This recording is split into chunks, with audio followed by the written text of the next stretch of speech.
जैसा कि आप जानते हैं, आरबीआई ने अपने 7.75% वाले टैक्सेबल बॉन्ड्स, जो कि बहुत ही पॉपुलर थे अमंग्स इन्वेस्टर्स, उन्हें 28 मई 2020 को बंद करने का फैसला किया। इसके बाद हमें कई इन्वेस्टर्स से ये क्वेरीज आनी शुरू हुई कि अब कहाँ इन्वेस्ट करें जहां के एक फेयर रिटर्न भी मिल जाए और रिस्क भी ज्यादा ना हो। ऑप्शंस तो कई सारे हैं, बट यहाँ तो हाई इंटरेस्ट पेइंग वाले इंस्ट्रूमेंट्स में एक लिमिट है, जैसे कि पीपीएफ में या सीनियर सिटीजन सेविंग स्कीम में। यहाँ फिर जिनमें इंटरेस्ट रेट थोड़ा ज्यादा है उनमें रिस्क भी है, जैसे कि कॉर्पोरेट बॉन्ड्स या डिपॉजिट्स। इसके अलावा बैंक एफडीज में सेफ्टी तो है काफी, बट उसके साथ साथ इंटरेस्ट रेट अभी काफी कम है। लेकिन आज हम आपके लिए एक बहुत अच्छी न्यूज लेके आए हैं। आरबीआई ने अपने 7.75% टैक्सेबल बॉन्ड को रिप्लेस करने के लिए एक नया बॉन्ड अनाउंस किया। 26 जून को यह अनाउंसमेंट की गई about the RBI floating rate savings bond 2020। इसे शॉर्ट में FRSB 2020 का भी नाम दिया गया है। आज के इस वीडियो में हम इस बॉन्ड के मेन फीचर्स के बारे में आपको बताएंगे। मैं हूं गौरव सेठ और आप देख रहे हैं Z funds. Government of India का एक बहुत ही पॉपुलर इंस्ट्रूमेंट था जिसका नाम था आरबीआई 7.75% टैक्सेबल बॉन्ड। इस बॉन्ड के मेन फीचर्स के बारे में हमने एक डिटेल्ड वीडियो भी की थी, लेकिन इंटरेस्ट रेट्स के गिरावट के बाद आरबीआई ने अपने इन बॉन्ड्स को 28 मई 2020 को बंद करने का फैसला किया। In replacement of these earlier bonds, RBI ने अब एक फ्लोटिंग रेट बॉन्ड इशू करने का फैसला किया है। तो चलिए देखते हैं इस नए बॉन्ड के फीचर्स क्या हैं और ये पुराने बॉन्ड से कैसे डिफर करते हैं। RBI floating rate savings bond 1 जुलाई 2020 से अवेलेबल होगा फॉर सब्सक्रिप्शन। इस बॉन्ड के लिए कोई भी रेजिडेंट इंडिविजुअल अकेला या फिर एक ज्वाइंट एप्लीकेशन डाल सकता है।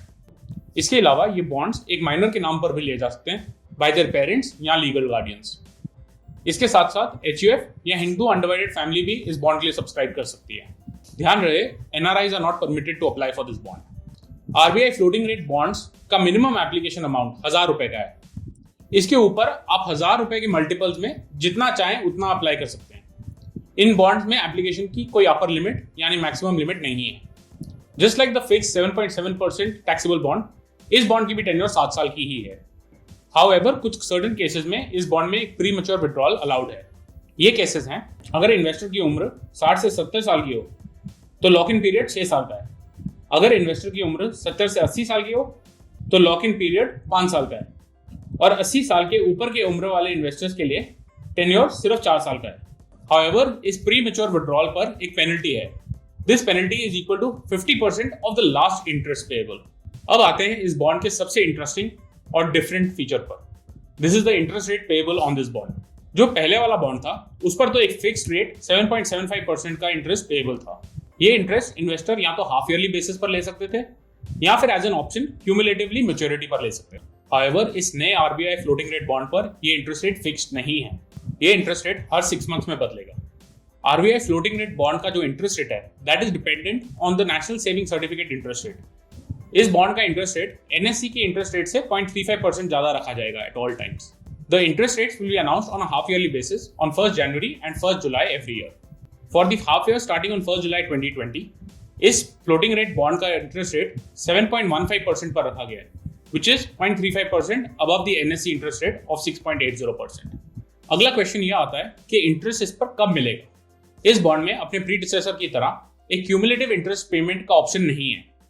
आरबीआई फ्लोटिंग रेट बॉन्ड्स पर interest is payable on a half yearly basis, that is every 6 months.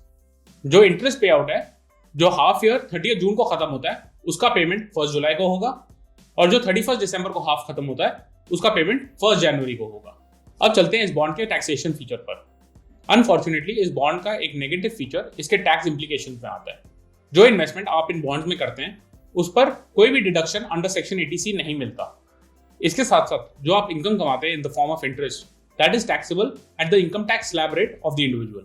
Payment करते वक्त इशुअर इस पर TDS यानी टैक्स डिडक्टेड एट सोर्स काट कर पेमेंट करता है।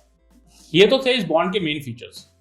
अगर हम बात करें इस बॉन्ड की सूटेबिलिटी पर, तो जो इन्वेस्टर्स अपना पैसा लॉन्ग टर्म के लिए लगाना चाहते हैं इन वेरी सेफ इंस्ट्रूमेंट्स, उनके लिए ये बहुत ही अच्छा ऑप्शन हो सकता है।